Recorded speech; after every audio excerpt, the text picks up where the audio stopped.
Hi, I'm Nick, and this is my first BrewTube, I suppose you'd call it. Sort of been bounced into this because I joined the BrewTube Facebook group and realised that everybody was joining had done one of these, so I felt I would be free riding if I didn't put something up myself. I started brewing a few years ago, did a couple of extract brews, one of which was okay, one of which wasn't, and then sort of stopped anyway. Having moved house last year and now got a decent sized shed to start brewing in again, and having tasted some of my brother's homebrew over Christmas, I've decided to start again. I'm not sure this is going to be any good. I'm not sure anyone's going to learn much from it, but if people want to give me comments about what I'm doing wrong, that'll be helpful to me at least. As I say, I'm starting up again, so I'm going to start with, I think, a couple of extract brews, just to get me up and running, and then I will try for the first time some all grain. So hopefully in a month or so's time. Anyway, I'll show you around my kit and then I'll show you what I'm going to do. So this is my brew kettle, which is a 40 litre Buffalo boiler. I converted this by adding the ball valve and hop stopper, which I found on one of the homebrew forums, the tip on how to do it and where to order the parts. As I've dug it out to start brewing again, I noticed that I'd lost the Kevlar gasket that I originally had to seal the tap. So today I went down to Dunelm, as you can see, and bought a silicone loaf tin, out of which I cut a new washer, which you can just about see there on the tap. My other new purchase is this. You can't see the lights behind it, which is the SS Brewtech brew bucket, which I'm going to ferment the beer in. These are the two recipe packs that I have bought from Brew UK. That one is a Black Sheep copy, and the other one is Kolsch. Kolsch, well, the Black Sheep, I thought I'd get up and running with that because that's the kind of bitter I like to drink. And then Kolsch, because I've never done anything more exotic than a standard, fairly standard British type of bitter. So I'm going to try that. I have happy memories of Cologne and drinking Kolsch, having been there a couple of times, so I thought I'd try that, and it gives me an alternative to serve people who aren't necessarily keen on the traditional British bitter.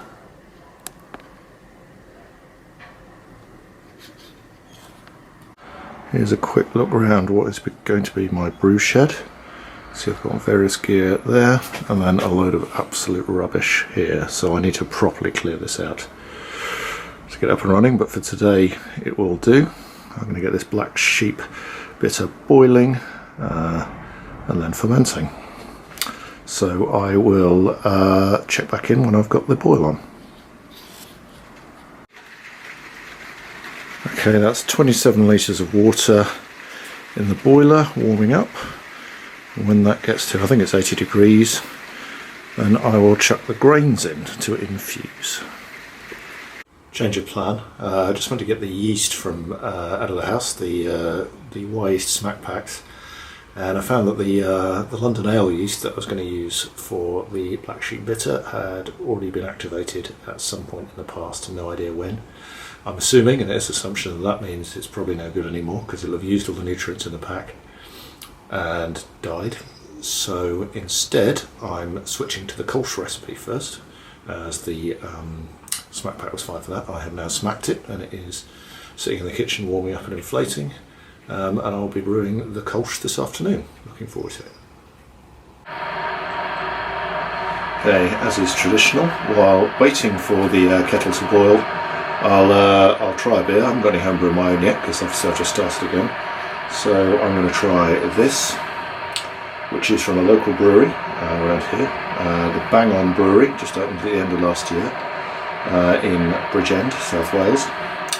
This is Trev, which is a ruby IPA.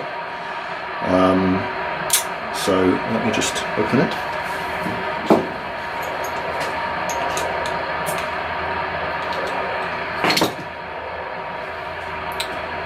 And pour it.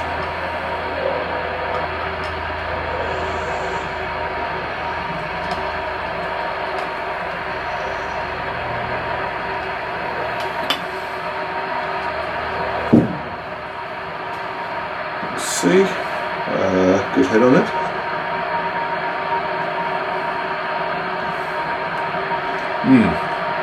Lots of flavour, lots of flavour.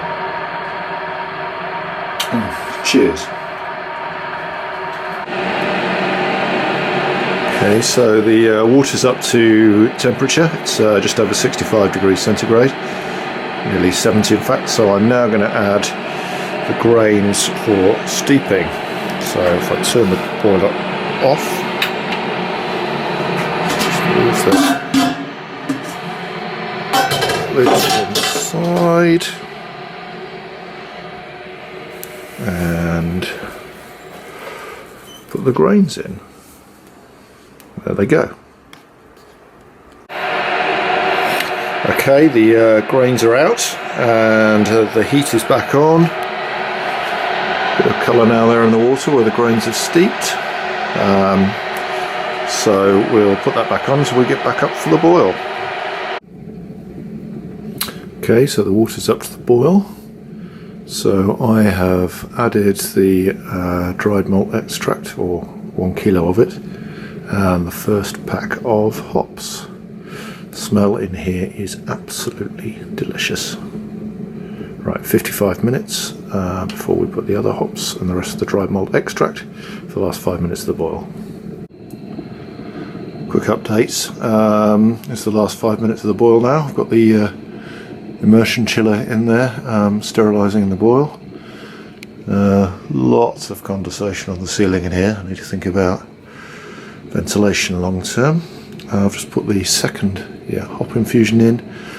5 minutes, I will turn it off, let it cool a bit, put the flame out hops in, and then we'll start chilling. Okay, we are at flame out. The last lot of hops went in. A little unclear on the process here. I put the hops in pretty much as soon as I turned it off. I'm sure I read somewhere that I was supposed to wait till it gets down to 80 degrees. But then equally, I know I've got to get it chilled quickly, and that's important. So I've got my immersion chiller in there, and it is now running cold water through it. Hopefully getting it down to pitching temperature pretty quickly. I seem to remember last time I did this, which was admittedly about a year and a half ago, that this worked pretty quickly. Anyway, we'll see. What time is it now? Let's have a look. 7 o'clock, so we'll see how quickly that gets it down to pitching temperature. Okay, it's in the FV. I've got the brew belt wired up using the Inkbird controller just in case it needs some extra warmth, which it will, I'm sure, out here. I've got the sample in the jar, which once the bubbles are cleared I'll be able to test the OG, but it's looking pretty healthy from what I can see. How far it's sticking out, I think it'll be about 1050. Anyway, that's it for tonight. Good night.